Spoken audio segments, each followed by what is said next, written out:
the day America's destiny was reclaimed, and the day that we began to make America wealthy again.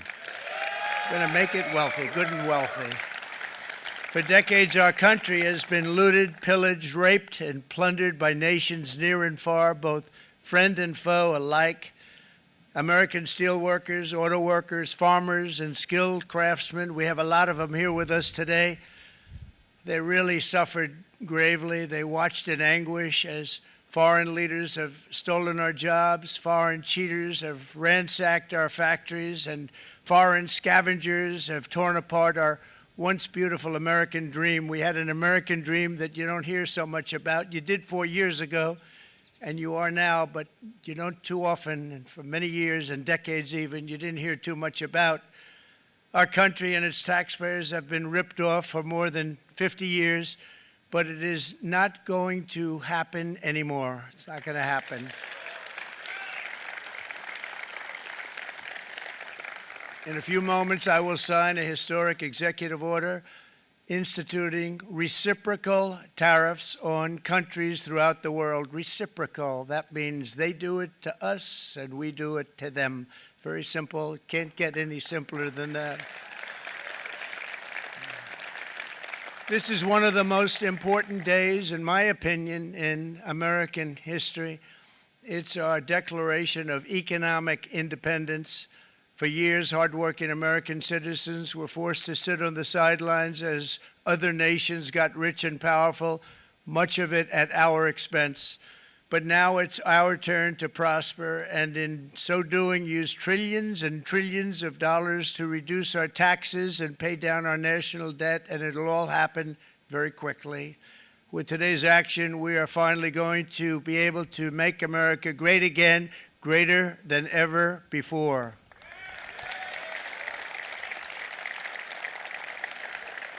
Jobs and factories will come roaring back into our country, and you see it happening already. We will supercharge our domestic industrial base. We will pry open foreign markets and break down foreign trade barriers. And ultimately, more production at home will mean stronger competition and lower prices for consumers. This will be indeed the golden age of America. It's coming back, and we're going to come back very strongly. We're pleased to be joined on this momentous occasion by Vice President J.D. Vance. J.D., thank you. Thank you. Thank you very much. Where are you, J.D.? No, that wasn't too hard to find. I was looking, you know, he likes to take a low-key attitude, so it'd usually be sitting right in front. He's gaining a lot of confidence, Mike, isn't he? And nearly my entire cabinet is here, as well as Speaker Mike Johnson, who's done an amazing job. And with the great success we had last night in Florida, we have a majority of 7. And 7's like a lot when we had it at 1, right? You've done a fantastic job. And many of the members of the House and Senate are with us. Senators, Congressmen, thank you all for being with us. We appreciate it. For decades, the United States slashed our trade barriers on other countries, while those nations placed massive tariffs on our products and created outrageous non-monetary barriers to decimate our industries. And in many cases, the non-monetary barriers were worse than the monetary ones.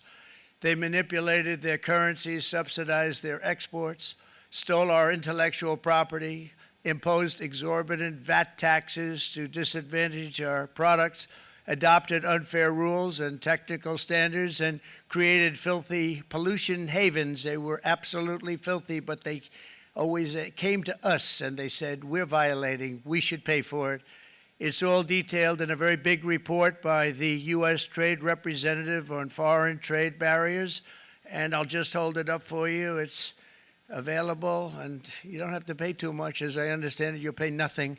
It's a lot of work for something, actually, because it's a special book. It's very, frankly, it's very upsetting when you read it, when you see what people have been doing to us for 30 years. This all happened with no response from the United States of America, none whatsoever. But those days are over. let me offer just a few examples of the vicious attacks our workers have faced for so many years. The United States charges other countries only a 2.4 tariff on motorcycles.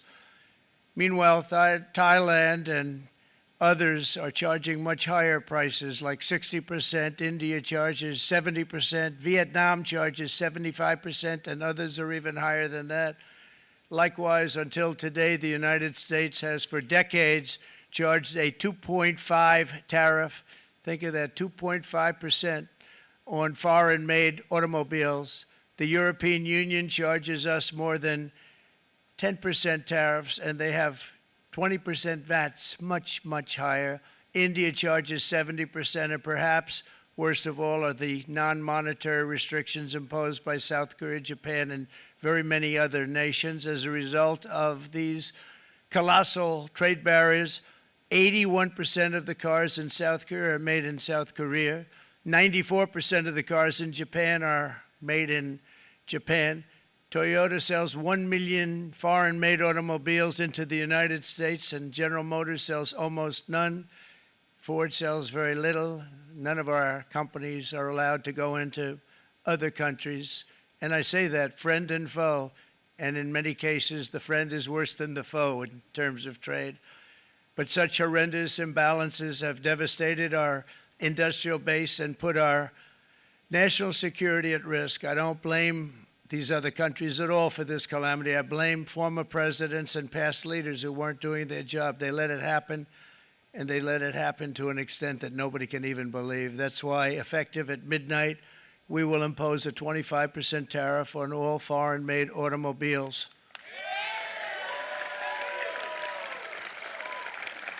Thank you. Brian, I'd like to have you come up here for a second, okay? I just see him sitting. He's been a fan of ours, and he understands this business a lot better than the economists, a lot better than anybody. Brian, say a few words, please, would you? Thank you, Mr. Thank you. President. It's a great honor to have you. Thanks. Thank you, Mr. President. I grew up just north of Detroit, Michigan, in Macomb County, known as the home of the Reagan Democrats. My first vote for president was for Ronald Reagan. I thought that was going to be the best president I ever saw in my lifetime until Donald J. Trump came along. I have watched my entire life, I have watched plant after plant after plant in Detroit and in the metro Detroit area close. There are now plants sitting idle. There are now plants that are underutilized, and Donald Trump's policies are going to bring product back into those underutilized plants. There's going to be new investment. There's going to be new plants built. And the UAW members, and I brought 20 of them with me, they're sitting right over here. We support Donald Trump's policies on tariffs 100%. So, Mr. President, we can't thank you enough. And in 6 months or a year, we're going to begin to see the benefits. I can't wait to see what's happening 3 or 4 years down the road. Thank you, Mr. President. Thank you so much. Thank you. What a great guy. He got it right from the beginning. He got it before almost anybody else. This group over there, they got it too. And you know, we won the state of Michigan. We won almost all of them, but we won Michigan by a lot, and I want to just thank you all. The auto workers were fantastic. The Teamsters were fantastic.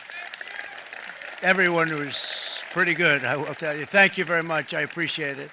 You're going to be very happy very soon, and you probably see what's happening with all of the, not only car companies, but car companies in particular. You see it with all of the ones they're moving, they're announcing day in, day out. You're seeing it.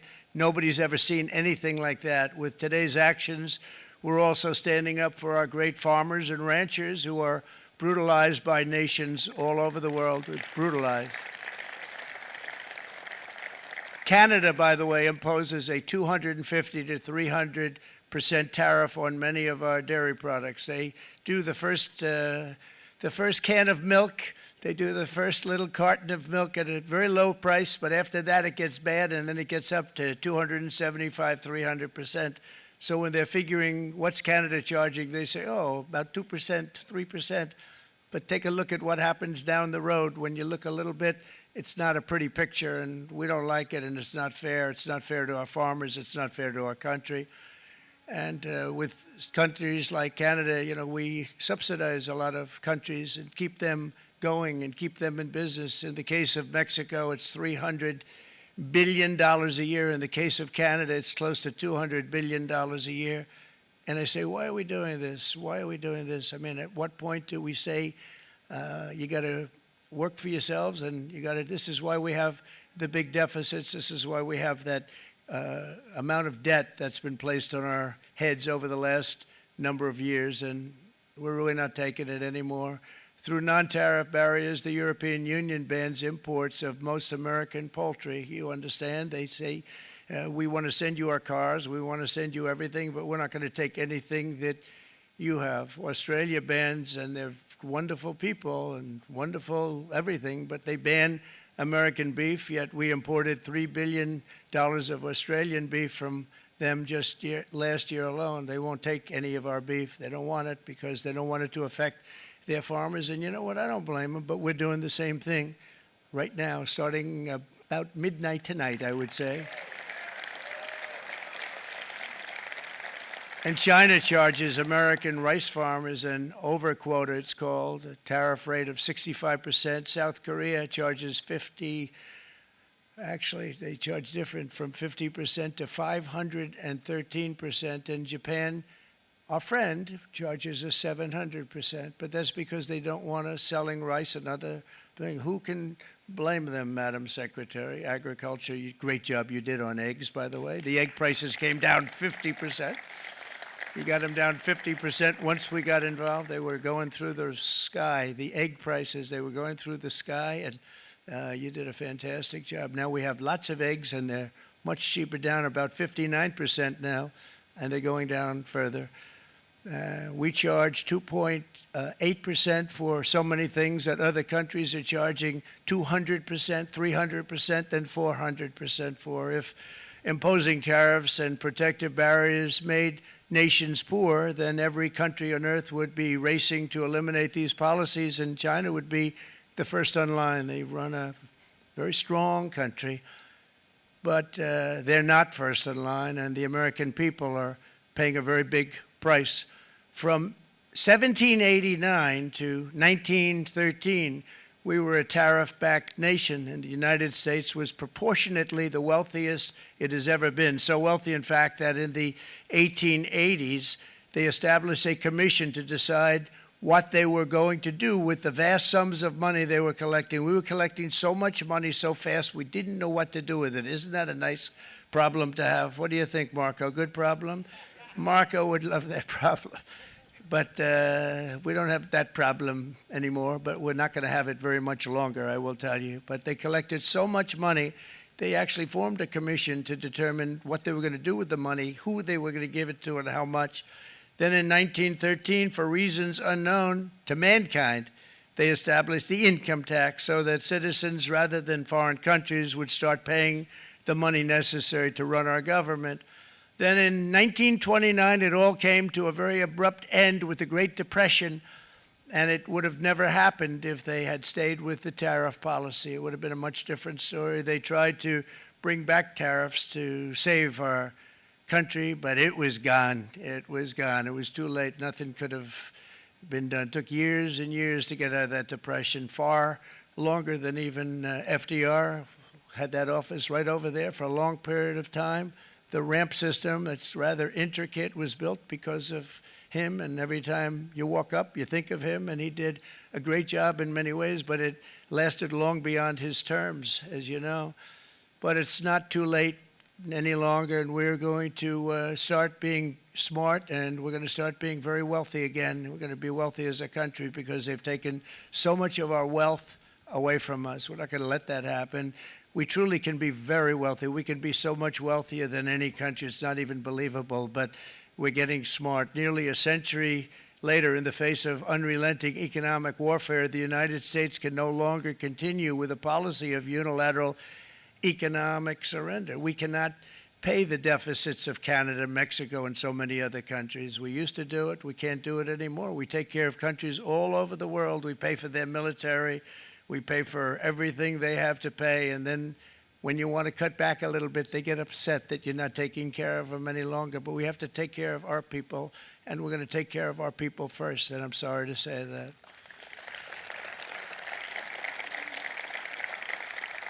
And today we're standing up for the American worker, and we are finally putting America first.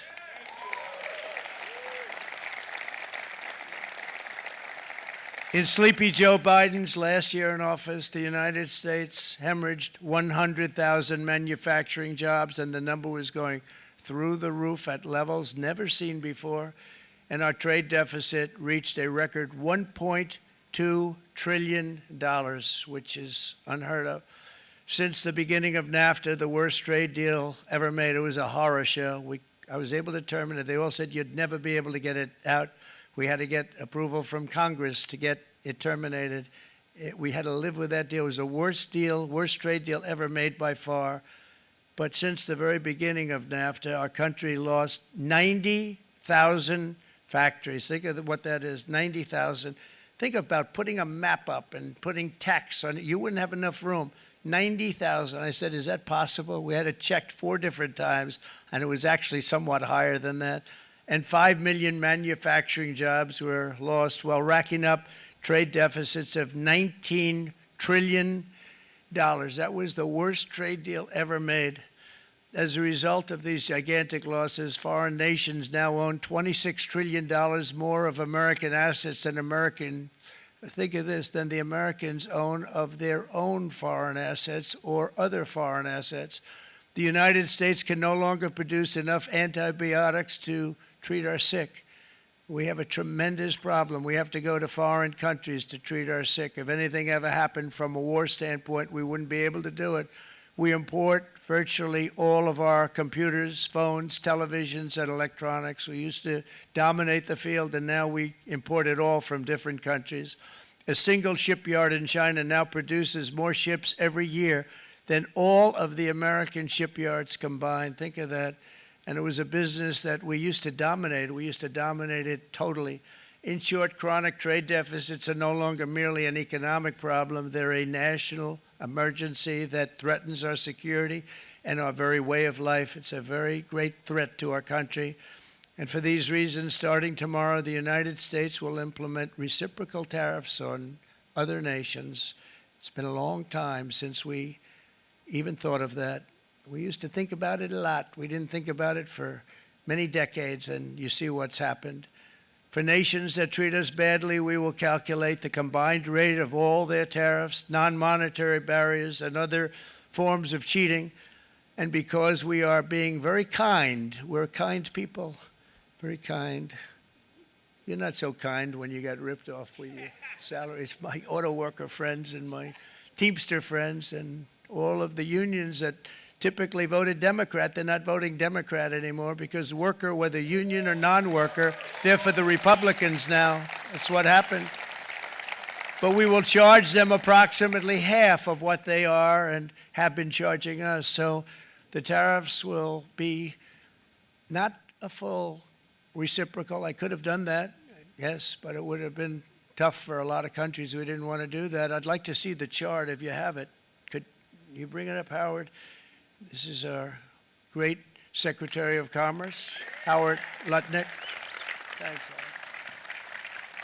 So if you look at that, China, first row, China, 67%. That's tariffs charged to the USA, including currency manipulation and trade barriers. So 67%, I think you can, for the most part, see it. Those with good eyes, with bad eyes. We didn't want to bring, it's very windy out here. We didn't want to bring out the big charts because it had no chance of standing. Fortunately, we came armed with a little smaller chart. So 67%, so we're going to be charging a discounted reciprocal tariff of 34%. I think, in other words, they charge us, we charge them less. So how can anybody be upset? They will be because we never charge anybody anything, but now we're going to charge. European Union, they're very tough, very, very tough traders. You know, you think of European Union, very friendly. They rip us off. It's so sad to see. It's so pathetic. 39% we're going to charge them 20%, so we're charging them essentially half. Vietnam, great negotiators, great people. They like me, I like them. The problem is they charge us 90%. We're going to charge them 46% tariff.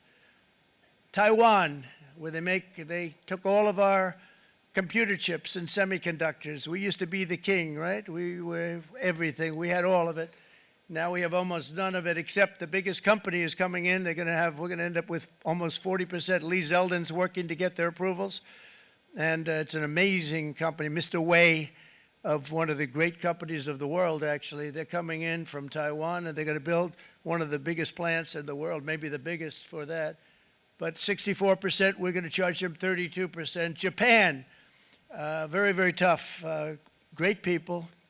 And again, I don't blame the people for doing it. I think they're very smart in doing it. I blame the people that sat right in that Oval Office, right over there, right behind the Resolute desk or whichever desk they chose. Japan, 46%. They would charge us 46%, and much higher for certain items like cars, little items like cars. 46%, we're charging them 24%. India, very, very tough, very, very tough.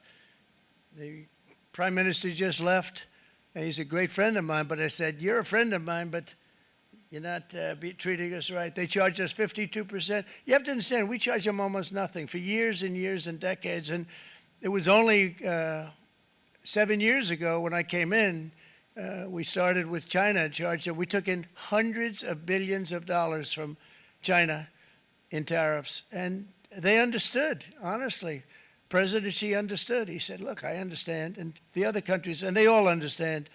We're going to have to go through a little tough love, maybe, but they all understand. They're ripping us off, and they understood it. Prime Minister of Japan, Shinzo Abe. He was a fantastic man. He was unfortunately taken from us, assassination. But I went to him and I said, Shinzo, we have to do something. Trade is not fair. And he said, I know that. And he was a great gentleman. He was a fantastic man, but he understood immediately what I was talking about. I said, Shinzo, we have to do something. He said, I know that. And we worked out a deal, and it would have been a much better deal, but frankly, there were many years left on the deal that was made previous to my getting there, but it was something. If you look at Switzerland, 61% to 31%. Indonesia, Malaysia, Cambodia. Oh, look at Cambodia, 97%. We're going to bring it down to 49. They made a fortune with the United States of America. United Kingdom, 10%, and we'll go 10%. So we'll do the same thing. South Africa, 60%, 30%, and they've got some bad things going on in South Africa. We're paying them billions of dollars, and we cut the funding because a lot of bad things are happening in South Africa. The fake news ought to be looking at it. They don't want to report it. Brazil, 10%, 10%. Bangladesh is 74%. So you see what's going on. Pakistan, 58%. Sri Lanka, 88%. So what we're doing is we're taking not the full, we could take the full 88%. Thanks a lot, Art. He's doing a very good job. How's he doing, all right? I think you better take it with you. It's not going to last very long. He's going to put it, it's going to follow you down with the wind. I brought a hat just in case it got too windy, but here, would anybody like a hat? I'm not giving it to a cabinet. I'm giving it to the auto workers. Come here.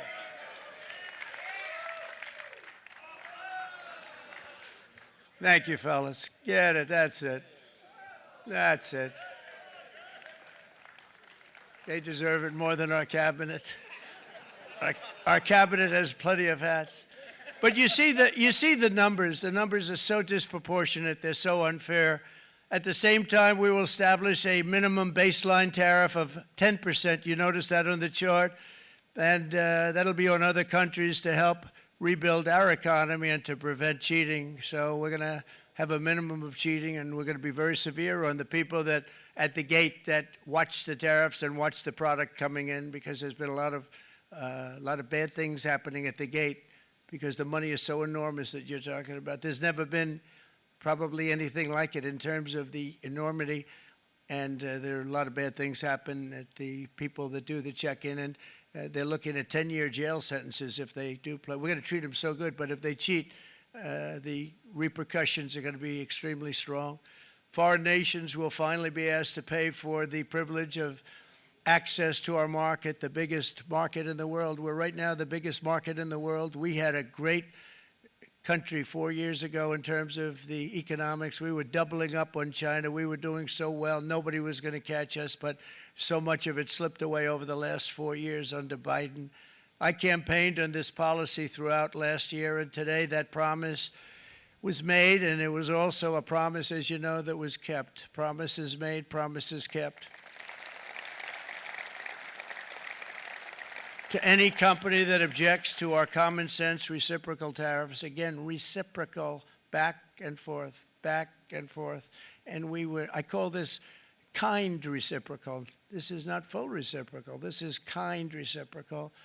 But what we do is we cut it in half. We charge them. My answer is very simple if they complain. If you want your tariff rate to be zero, then you build your product right here in America, because there is no tariff if you build your plant, your product in America. And we've seen companies coming in like we've never seen before. Likewise to all of the foreign presidents, prime ministers, kings, queens, ambassadors, and everyone else who will soon be calling to ask for exemptions from these tariffs. I say, terminate your own tariffs, drop your barriers, don't manipulate your currencies. They manipulate their currencies like nobody can even believe, which is a bad, bad thing and very devastating to us, and start buying tens of billions of dollars of American goods. Tariffs give our country protection against those that would do us economic harm, and many people were looking to do us economic harm. Maybe not so obviously, but they were doing tremendous economic harm. But even more importantly, they will give us growth. These tariffs are going to give us growth like you haven't seen before, and it'll be something very special to watch. I am so looking forward, and Brian, it's going to happen even faster than you said. You know, you might say, but it's already started. It's already started. Work's already begun on plants all around the country, and you see that as before. These are big, rich companies. We have $61 billion started on a big plant going up. It's going to be announced over the next 2 days, and they already started work. Many of these the biggest companies in the world, they've committed to build, build, build. We're going to build, build, build, sir.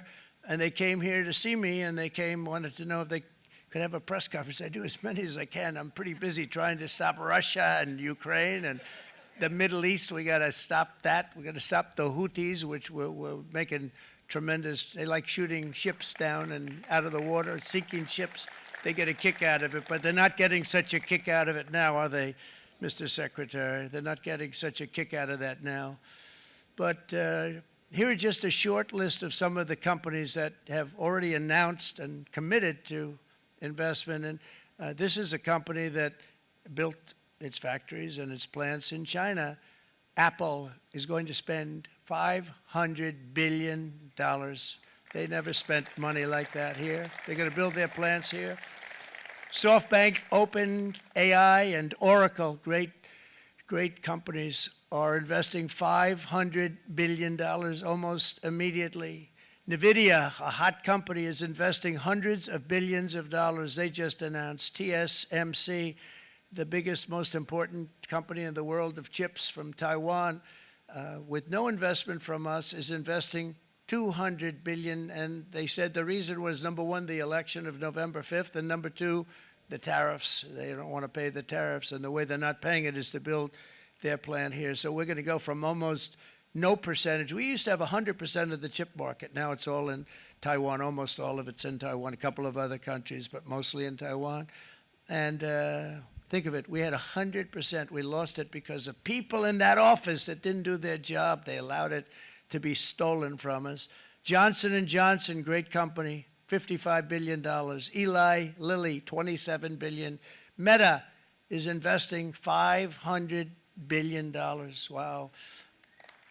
DeMac is investing $20 billion. CMA, CGM, $20 billion. And then you have Merck and Clarios, Stellantis, General Motors, GE Aerospace, Honda, Nissan, Hyundai are all putting in billions and billions of dollars, and they're committed 100%. So. And we've never had, and this is after 2.5 months. This is after just a short, this all took place as soon as we came out with what everybody wanted to do. You know, I watched a gentleman today on television, used to work with Lee Iacocca, a very respected automobile person, and he said, you know, because they're asking people, and they try and get as many negative people as they can, but they can't find them too much. It's pretty hard to find in terms of what we're doing, especially when they see all this investment. They said, so tell me, what do you think of what Trump is doing from the automobile standpoint? He said, I can't believe it. Somebody is finally, he's an older guy, real pro, really top guy, with Lee Iacocca. He said, I never thought I'd see the day when this would happen, where somebody had the courage to go and do what has to be done. This is transforming our nation. Our entire nation is going to be transformed, not only with the cars, but on every single other item that's built. We're going to become an industrial powerhouse. And he said that so beautifully today. In fact, I'm going to find out, I'm going to get a tape, and Bruce, I'm going to get that tape, and I'm going to send it to you out in Long Island, and you're going to play it for the people. And all your union workers and your non-union workers out there, you got a pretty even split. But we have, so far, it looks like we're going to have about $6 trillion of investments, and you wouldn't do that in years in this country over the last number of years. $6 trillion, and that's going to be much higher by the end of the year. And think of what $6 trillion is. You wouldn't have even a small percentage of that under this other system. We're going to be an entirely different country, and it's going to be fantastic for the workers. It's going to be fantastic for everyone. There will never have been a transformation of a country like the transformation that's already happening in the United States of America. It's an incredible thing to watch, and it's incredible to meet with the top people, people that you read about, very wealthy people, or people that are great managers and executives and presidents of big public companies, and to watch the enthusiasm they have now that they didn't have. They gave up on our country. They went to foreign countries and they built. Companies are pouring into our country at levels never seen before, with jobs and money to follow, and it's really beautiful. In the coming days, there will be complaints from the globalists and the outsourcers and special interests and the fake news. Always, fake news will always complain. But never forget, every prediction our opponents made about trade for the last 30 years has been proven totally wrong. They were wrong about NAFTA. They were wrong about China. They were wrong about the Trans-Pacific Partnership, which would have been a disaster if I didn't terminate it. If I didn't terminate that, United Auto Workers, you would have had no jobs in this country. You would have had no jobs. It was all going to other countries. In my first term, they said tariffs would crash the economy. Instead, we built the greatest economy in the history of the world. And again, I have great respect for President Xi of China, great respect for China, but they were taking tremendous advantage of us, and I commend them for that. I say, hey, if you can get away with it, that's okay. But, you know, they understand exactly what's happening, and they probably, most of them are saying it's about time they did something, but, and they're going to fight, and they're going to fight fair. Everyone's going to fight. You know, it's like, I say to the leaders, look, you got to take care of your country, but we have to start taking care of our country now. We can't do what we've been doing for the last 50 years. From the day of my election, the stock market went up in my first term 88%, with NASDAQ going up 155%, more than any president has ever had in any term in office, by far. And I think we're going to blow that away. And maybe the numbers won't show, but I think they're going to show much better than even those numbers. But what you're going to see is you're going to see activity, that empty, dead sites, factories that are falling down. Those factories will be knocked down, and they're going to have brand new factories built in their place. They're not only talking about renovating, they're talking about brand new, the best anywhere in the world, the biggest anywhere in the world. I have a friend who builds car plants, and I said, I want to see the biggest and the best. He said, well, we have to go to Mexico.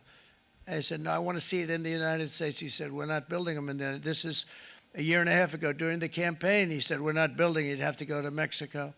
when I was starting to decide to run, and I went to number one in the polls very rapidly, I want to say, like let's say in the first hour, and then shortly thereafter, it looked like I was going to win, and the fake news was saying, "Oh no, don't do this." What they don't know is if I didn't win, they would have really been in trouble, because nobody wants to read them anyway. But I tell you what, when it looked like I was going to win, I announced that I was going to be doing exactly what we're talking about today. Great consistency, actually, because I've been talking about it for 40 years, but because I saw what was happening 40 years ago. If you look at my old speeches when I was young, very handsome, my old speeches, and that people would say I'd be on a television show, I'd be talking about how we were being ripped off by these countries. I mean, nothing changes very much. The only thing that changed were the countries, but nothing really changes. But it's why it's such an honor. It's such an honor to be finally able to do this.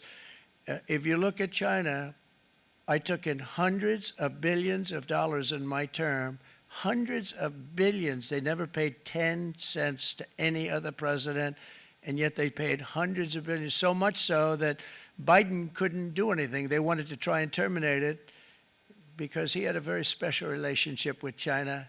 You know what the relationship was? He had a special relationship. But the numbers were so big, that they couldn't do it. So they did ease it up. They did things that they shouldn't have done. They made it a lot more comfortable for them, but they couldn't do it because the numbers were hundreds of billions of dollars, and I did that. And we were on our way to doing something like incredible. And then we had a very bad election happen, a lot of bad things happened. So when I said we got to do it again, I said we have to make it too big to rig, and we made it too big to rig, and we won in records, and it was a monumental win. And it was such an honor to see so many of you, like Brian and your friends, here with us to celebrate, and to more importantly celebrate what we're doing, because that wouldn't be a full celebration if we didn't do this, because this will be an entirely different country in a short period of time. It'll be something the whole world will be talking about it. The critics made the very tired predictions earlier this year, but in February, core inflation dropped to the lowest rate in 4 years, and the price of eggs, as you know, just in a month and a half, we were there for 4 weeks. And the first week, I got blamed for eggs. I said, I just got here. They said eggs have gone up at like 250%, and you can't get eggs. And they were going crazy. And I said, I just got here. And then we got to work on eggs, and we got to work on everything. And our great Secretary of Agriculture, you did a fantastic job. Brooke Rollins, she did a fantastic job. And as I said before, the price of eggs dropped now 59%, and they're going down more, and the availability is fantastic. They were saying that for Easter, please don't use eggs. Could you use plastic eggs? I said, we don't want to do that. We want to, and you really came through. It's an amazing job. Thank you very much, Brooke. You did great. But likewise, an old-fashioned term that we use, groceries. I used it in the campaign.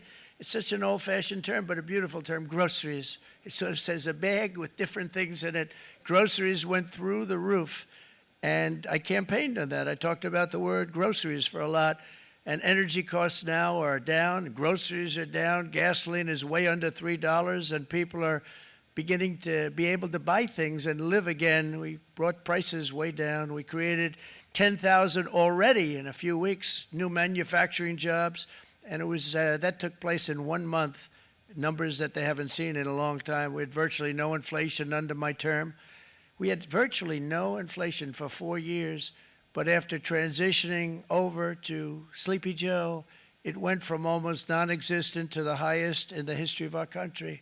They had the highest inflation in the history of our country, brought up by energy and bad spending and bad policy, and a lot of bad things happened. How about allowing millions and millions and millions of people to pour into our country with open borders, where it's so sad to see even now.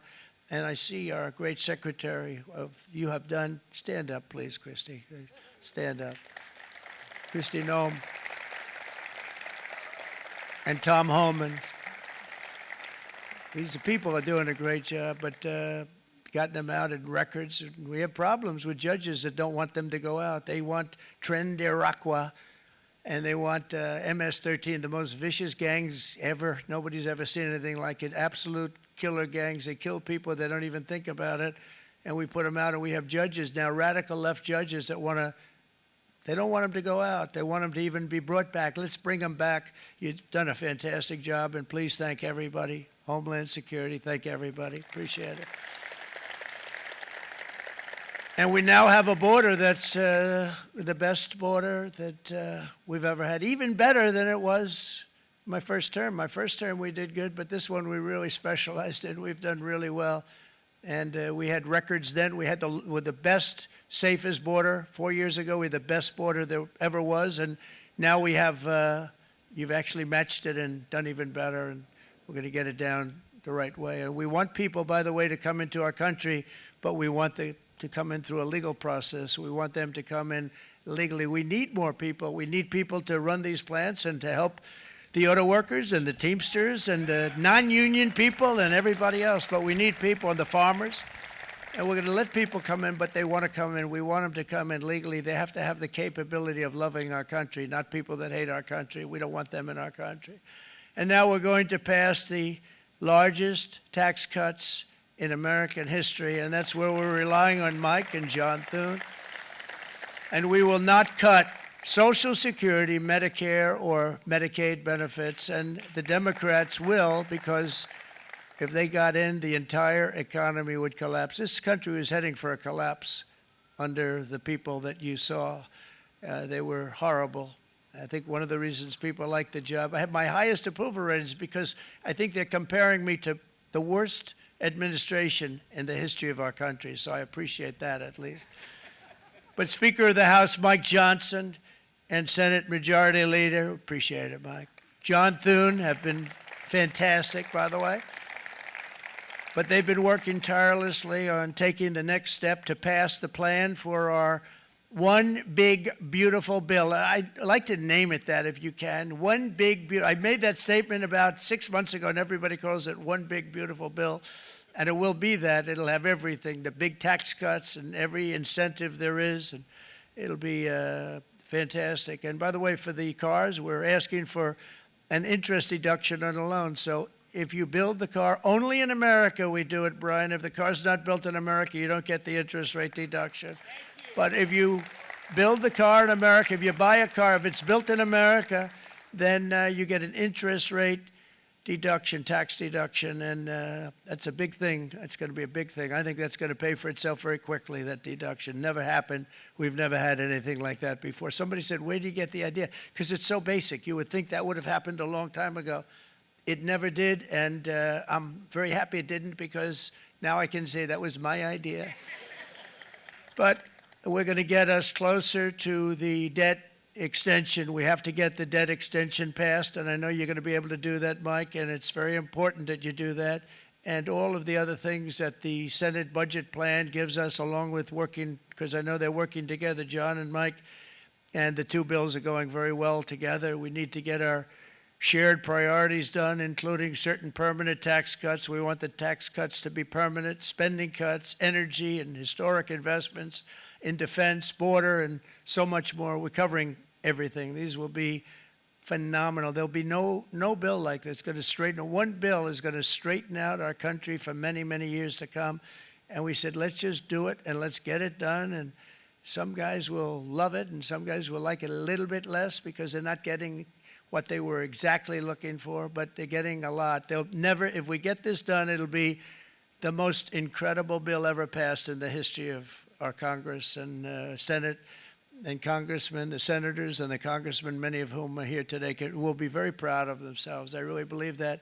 It's going to set us on a whole new prosperous path. We're going to cut spending and right-size the budget back to where it should be. We're going to do that very strongly. Thank you, Rick. Thank you. John, thank you. Oh, look at all of our senators over there. Oh, boy.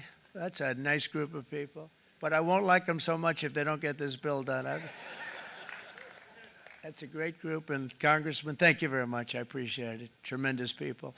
The Senate plan is my complete and total support, and the House plan, likewise, is very similar. They're moving along pretty much at the same clip, and as soon as you're ready, you'll show it to me, and I'm sure it'll have my support, Mike. Every Republican congressman and senator must unify. We have to unify. We can't be separated. We have to get it done. We have to get absolutely everything we can, and we have to take care of the American people. That's the only thing that matters. We have to take care of the American people first. We need to pass this bill immediately, get it done, including debt extension. From this day on, we're not going to let anyone tell us that American workers and families cannot have the future that they deserve. We're going to produce the cars and ships, chips, airplanes, minerals, and medicines that we need right here in America. The pharmaceutical companies are going to become roaring back. They're coming roaring back. They're all coming back to our country, because if they don't, they got a big tax to pay. And if they do, I'll be very happy, and you're going to be very happy, and you're going to be very safe. We're going to build our future with American hands, with American heart, American steel, and we're going to build it with American pride like we used to. We're approaching our 100th day as president and have been given credit by a lot of people, actually, even some of the fake news. Can you believe it?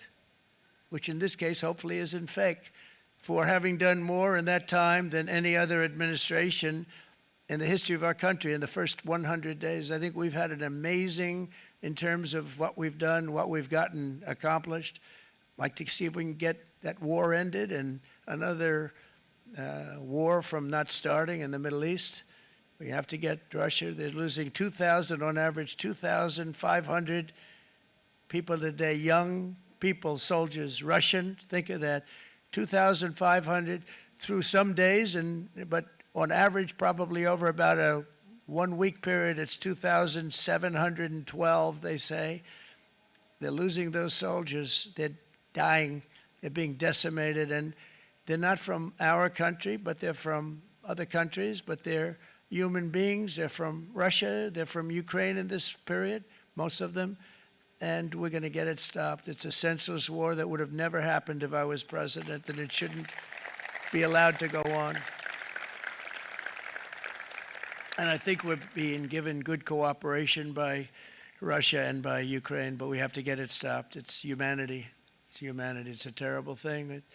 This will be a very big moment. I think you're going to remember today. It's going to be a free nation that we're dealing with. We're going to have a very free and beautiful nation. It's going to be Liberation Day in America, and it's going to be a day that hopefully you're going to look back in years to come and you're going to say, you know, he was right. This has turned out to be one of the most important days in the history of our country. God bless you and God bless America. Thank you, everybody. Thank you very much.